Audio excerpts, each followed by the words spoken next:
India women's team semi-final కి వెళ్తుందా లేదా ఈ ఓటమితో డోర్ దాదాపు క్లోజ్ అయిపోయిందా? సౌత్ ఆఫ్రికా చేతిలో 6 వికెట్ల తేడాతో షాకింగ్ డిఫీట్ తర్వాత ఇప్పుడు టీమిండియా క్వాలిఫికేషన్ ఛాన్సెస్ ఎలా ఉన్నాయి? నెట్ రన్ రేట్ ఎఫెక్ట్ ఎంత?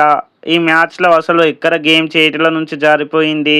ఇలా కంప్లీట్ డీటెయిల్స్ ఇప్పుడు డిస్కస్ చేద్దాం. Hi everyone, welcome back to our channel. ICC women's T20 world cup 2026 లో India versus south Africa match తర్వాత ఫ్యాన్స్ కి భారీ షాక్ తగిలింది. ముందుగా టాస్ గెలిచిన మన టీమిండియా బ్యాటింగ్ ఎంచుకుంది. 20 ఓవర్స్ లో 7 వికెట్స్ కోల్పోయి 158 రన్స్ చేసింది. ఇండియా తరపున షెఫాలి వర్మ వేగంగా 31 రన్స్ చేసింది. స్మృతి మండానా 17, యష్టిక భాటియా 15, హర్మన్ ప్రీత్ కౌర్ 24 రన్స్ చేశారు.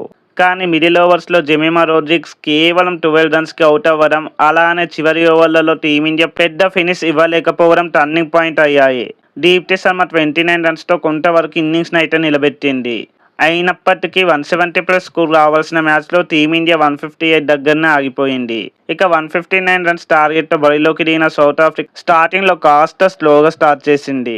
లారా ఓవర్ 20 రన్స్కి అవుట్ అయింది. ఆ తర్వాత తజ్మిన్ బ్రిడ్జ్ 40 రన్స్ చేసింది. కానీ అసలు మ్యాచ్ని కంప్లీట్గా మార్చేసిన ప్లేయర్ ఒకరు ఉన్నారు. తానే మారిజాన్ కాప్. ఆమె కేవలం 45 బాల్స్లోనే 81 రన్స్ చేసి ఇండియన్ బౌలింగ్ పై కంప్లీట్ డామినేషన్ చూపించింది. 7 4s 4 6s తో అద్భుత ఇన్నింగ్స్ ఆడింది. ఇక చివర్లో క్రోయ్ ట్రాయన్ కూడా ఫాస్ట్ ఫినిష్ ఇచ్చింది. దీంతో సౌత్ ఆఫ్రికా 19.1 ఓవర్స్ లోనే 161 చేసి మ్యాచ్ ని 6 వికెట్స్ తేడాతో గెలిచేసింది. ఇప్పుడు అసలు ప్రశ్న ఏంటంటే టీమిండియా ఎక్కడ ఓడిపోయింది? ఫస్ట్, మిడిల్ ఓవర్స్ లో రన్ రేట్ పడిపోవడం. రెండోది, డెత్ ఓవర్స్ లో పెద్ద హిట్స్ లేకపోవడం. మూడోది, బౌలింగ్ లో మారిజన్ కాప్ పై కంట్రోల్ లేకపోవడం. దీప్తి శర్మ 4 ఓవర్స్ లో 44 రన్స్ ఇవ్వడం కూడా ఈ మ్యాచ్ ని సౌత్ ఆఫ్రికా వైపు తిప్పేసింది. ఇప్పుడు అందరూ ఎదురు చూస్తున్న ప్రశ్న, ఇండియా క్వాలిఫికేషన్ ఛాన్సెస్ ఎలా ఉన్నాయి? ప్రస్తుతం గ్రూప్ ఏ లో ఆస్ట్రేలియా 6 పాయింట్లతో టాప్ లో ఉంది.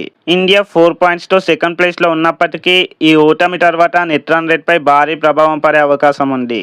ఇప్పుడు ఇండియా మిగిలిన మ్యాచ్ గెలవడమే కాదు, పెద్ద మార్జిన్ తో గెలవాల్సిన పరిస్థితి రావచ్చు. ఎందుకంటే సెమీఫైనల్ రేస్ లో సౌత్ ఆఫ్రికా, బంగ్లాదేశ్ కూడా పోటీలో ఉన్నాయి. కాబట్టి ఇకపై టీమిండియాకి ప్రతి మ్యాచ్ డూ ఆర్ డై లాంటిదే. మరి మీ ఒపీనియన్ ఏంటి? ఇండియా ఇంకా సెమీఫైనల్ కి వెళ్తుందా, లేక ఈ ఓటమి చాలా కాస్ట్లీగా మారుతుందా? కామెంట్లో చెప్పండి. ఈ వీడియో నచ్చితే లైక్, షేర్ అండ్ సబ్స్క్రైబ్ చేయండి. మరో వీడియోతో మళ్ళీ కలుద్దాం. Thanks for watching. జై హింద్.